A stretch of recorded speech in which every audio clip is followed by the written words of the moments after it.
पांचों पांडव और धृतराष्ट्र के 100 पुत्र जो कौरव कहलाते थे, हस्तिनापुर में साथ साथ रहने लगे। खेलकूद, हंसी मजाक, अस्त्र शस्त्र संचालन, घुड़दौड़ आदि में सभी साथ साथ रहते थे। शारीरिक बल में पांडवों का भाई भीम सबसे अधिक शक्तिशाली था। वह 1 नंबर का पेटू था, सबसे ज्यादा खाता था, इसीलिए सबसे पहले रसोई घर में पहुंचता था। खेलों में वह दुर्योधन और उसके भाइयों को खूब तंग किया करता था।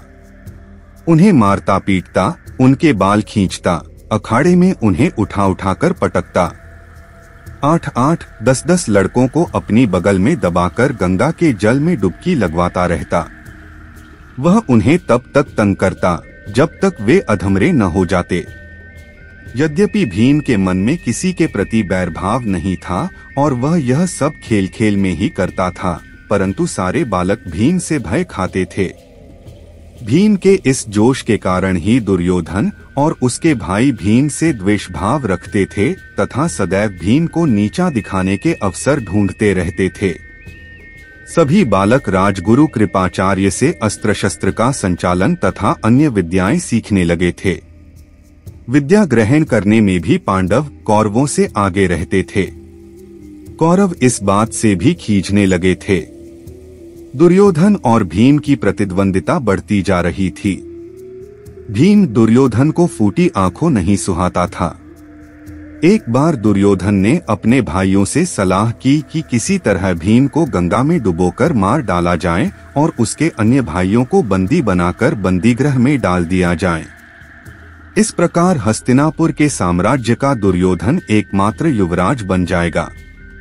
अपनी योजना को पूरा करने के लिए दुर्योधन ने खूब धूमधाम से जलक्रीड़ा का प्रबंध किया और 5 पांडवों को भी उसमें साथ चलने का निमंत्रण दिया। पांडव दुर्योधन की चाल से पूरी तरह अनजान थे।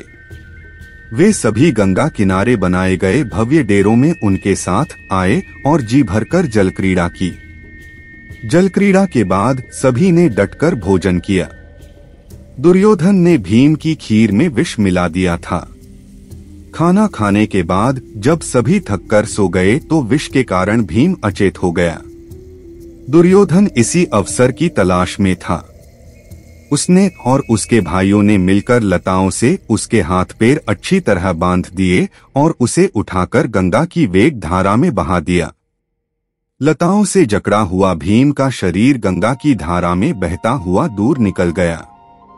गंगा में बहते हुए भीम के शरीर को पानी के कुछ विषैले सांपों ने काट लिया। सांपों के काटने से भीम के शरीर में फैला विष का प्रभाव कम हो गया। जल्दी ही उसे होश आ गया। उधर प्रातःकाल होने पर पांडवों को जब भीम दिखाई नहीं दिया तो उन्हें चिंता हुई कि भीम कहाँ चला गया। पूछने पर दुर्योधन ने बताया कि आवश्यक कार्य से भीम अभी अभी हस्तिनापुर लौट गया है। युधिष्ठिर को दुर्योधन की बात पर विश्वास तो नहीं आया, परंतु उस समय वह कर भी क्या सकता था। सभी हस्तिनापुर लौट आए। वहां भीम को न पाकर युधिष्ठिर व अन्य पांडव चिंतित हो उठे। उन्होंने अपनी माता कुंती से भी पूछा तो वे भी चिंतित हो उठीं। सभी जगह उसकी खोज की गई, परंतु वह कहीं नहीं मिला। अंत में चारों पांडव और हस्तिनापुर के कुछ तैराक गंगा के किनारे पहुंचे, जहां उन्होंने जलक्रीड़ा की थी। कुछ ही देर में आसपास की और बहाव की ओर काफी आगे तक गंगा की धारा को छान मारा गया, किंतु भीम कहीं भी नहीं मिला। हारकर सभी दुखी मन वापस हस्तिनापुर लौट आए। भीम के बिना उन्हें वापस आया देखकर कुंती चिंतित हो उठीं। हाय मेरा भीम, उसका कुछ अनिष्ट न हुआ हो, कहती हुई कुंती रोने लगी। कुंती ने तत्काल विदुर जी को बुलवा भेजा। विदुर के आने पर कुंती ने उन्हें सारी बात बताई। देवर जी, दुर्योधन भीम से बैर रखता है।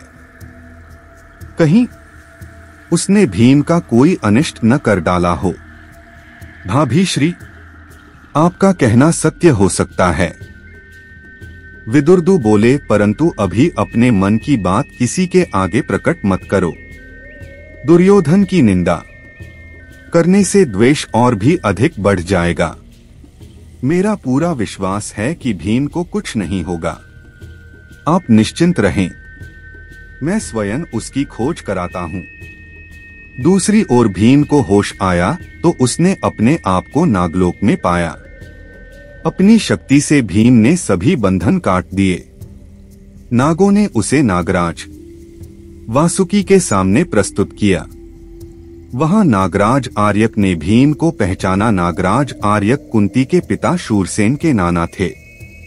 भीमसेन का वहां खूब सत्कार हुआ। उसे दिव्य कुंड का रसपान कराया गया। उससे वह और भी अधिक शक्तिशाली हो गया।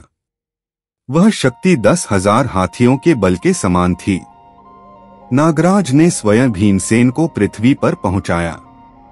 वहां से भीमसेन प्रसन्नतापूर्वक अतिशीघ्र अपनी माता के पास पहुंचे और सारा वृत्तांत सुनाया।